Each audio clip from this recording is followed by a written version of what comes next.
So, our next speaker, and specifically our keynote speaker for this evening, will be Mr. Alf Lunde. Mr. Lunde serves as the regional head of Gateway Digital and is the owner of New Media Network, which is an independent research and consultancy firm that strives to discover new trends within the media landscape. His keynote speech will be on the benefits of the advancements of modern technology versus the potential ramifications of these advancements. Ladies and gentlemen, Mr. Lunde.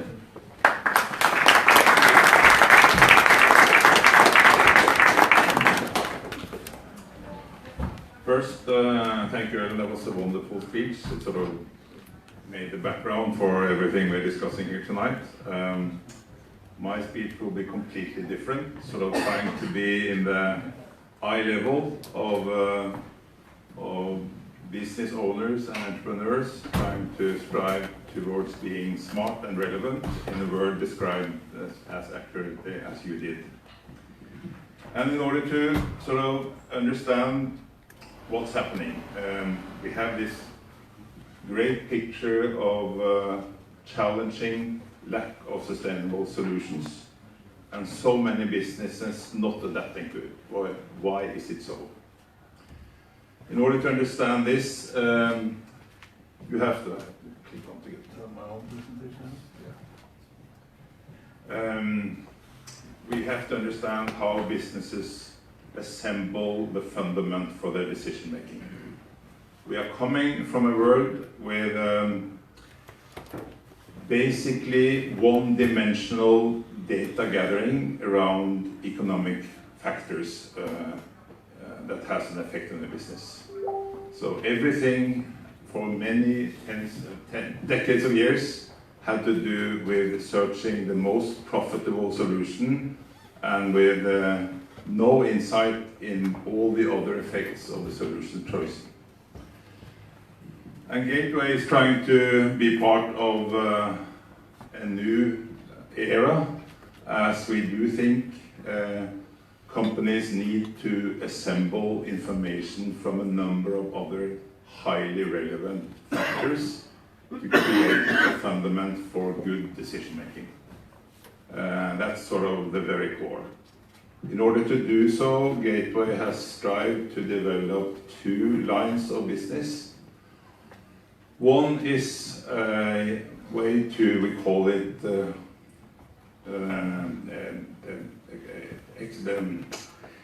Center of Excellence. We tell businesses that modernization, developing eco-friendly solutions, and digitalization of your businesses will most often go hand in hand. It's not a one-off.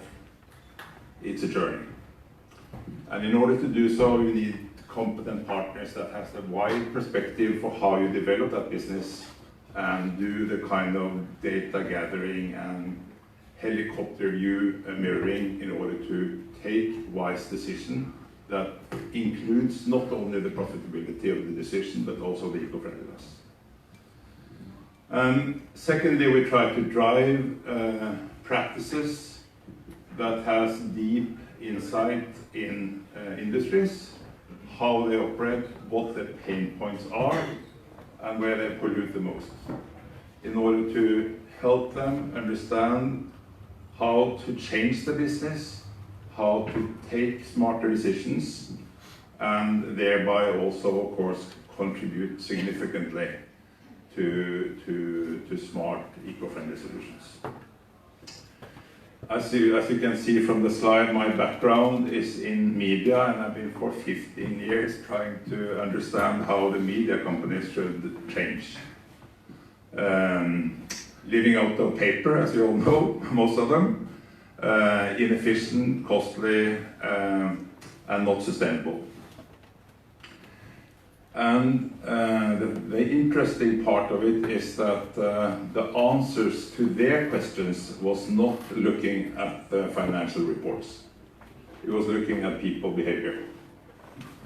So they started to experiment gathering data to make more intelligent decisions and came up with mind-blowing solutions, now fundamental elements in a sustainable media business in Norway, where we are, I think, world leaders when it comes to smart, sustainable media industries.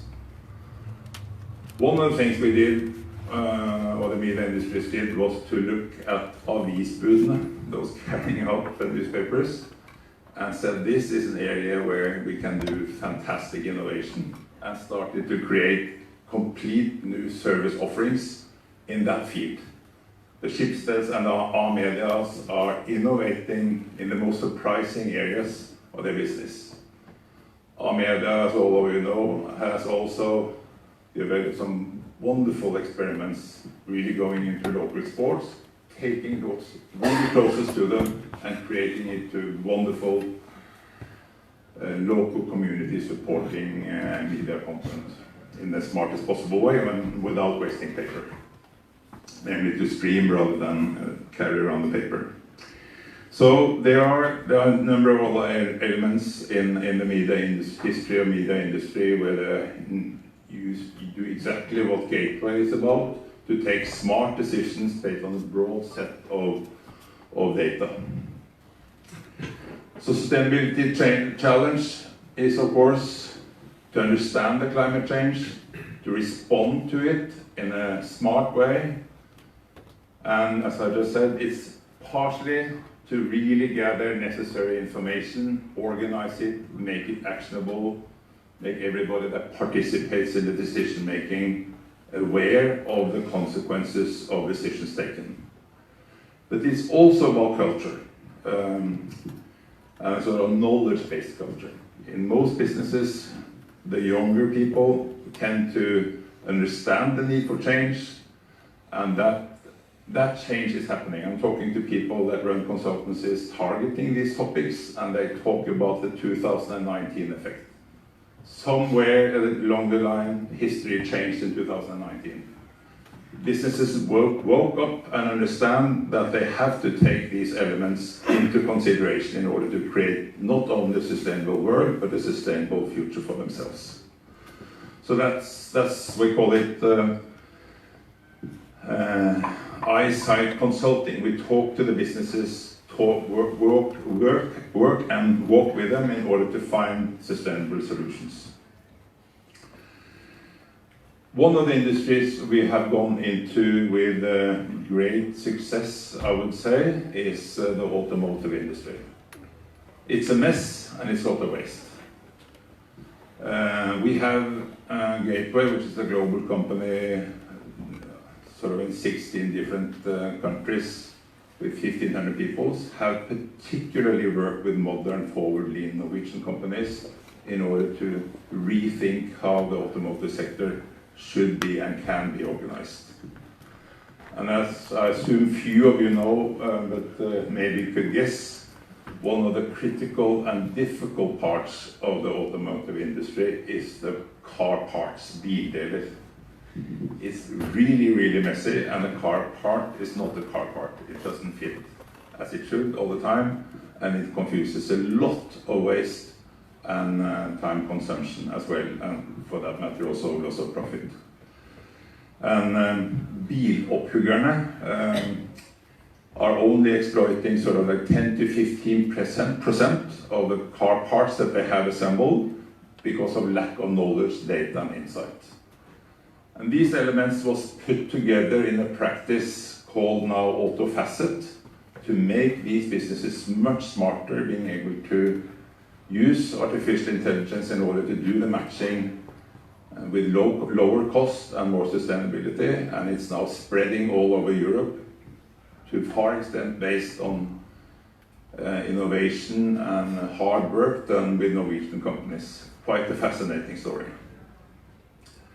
So this is sort of the way that we will try to work in high height with companies, trying to find their pain points where they pollute the most and where they have the biggest challenge to combine the search for smarter solutions, more profitable solutions, and also more eco-friendly solutions.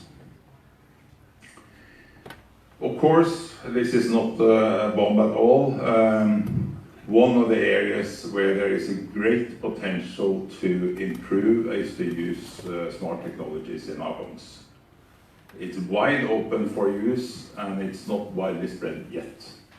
And to use that, Gateway has necessary technologies to help companies install smart homes, and it will spread quite soon, and it will have a significant effect on how much energy or the energy waste. And similarly, as everybody in Norway knows, the energy sector as such has to be structured and reorganized and to work much smarter with all the wasted energy that they have, and they have to fine-tune the technologies to take better care of assembled energy and use it smarter for the consumers and customers. And this is the way we work. In any technologies we have, in any industry sector, we have the possibility of make available smarter technology that has significant effect. One of the things that is closest to my heart is the sort of the effect of having a country like Norway where 70% lives outside the cities, and there is a pressure for them to move to the larger cities, which is not easy. Can we keep people work where they are? It's much, and then thereby also keeping ecosystems in place that needs to be taken care of in order to have a sustainable world. We have to bring smart technologies all over the country. We are way ahead in doing that, and we should do it more than we do it today, and then stop the pressure for moving to the cities to do the smart work. We're also playing around. That's just a small story, not very eco-friendly, but it's one of my love stories. We are looking at AI technology, media, looking at is it possible without the touch of humans to actually transmit events from sports events. There are approximately between 1.5 and 2 million people who are active, strongly supporting their kids and family in order to be active in sports. But nobody is telling that story except for the elite sports. And all of you that are involved in sports will know how much you care, how interested you are, if that story could be told and spread. And we are looking at new technologies in order to make that possible and create platforms that spreads that kind of engaging content to those that are interested. One of the most fascinating gateway projects we're working on just now. But this is our big bet. We are looking into transport and logistics as an area where there is a lot undone. It is one of the areas where, believe it or not, information about decision making is not very transparent. And there are thousands and thousands of decisions made on how to transport goods around the world or inside the country, but without relevant information about the alternative ways to transport, and particularly without information about what alternative is the eco-friendly solution. So what we're trying to build is a huge information platform, or that is, we have gotten quite far in doing so, that really takes that information into a holistic platform and makes it possible for both sellers and buyers of transport services to really monitor all the relevant information needed to make smart decisions, that being profitable, about profits, and that being about eco-friendliness. So this is a product we plan to launch all over Europe now, where we are making new technologies available for decision makers in this industry, so important to eco-friendliness. And we think and hope that businesses will understand swiftly that in order to have that information available, they can change their footprint significantly as they go forward. So this is the 2020 big bet for us again. Thank you so much.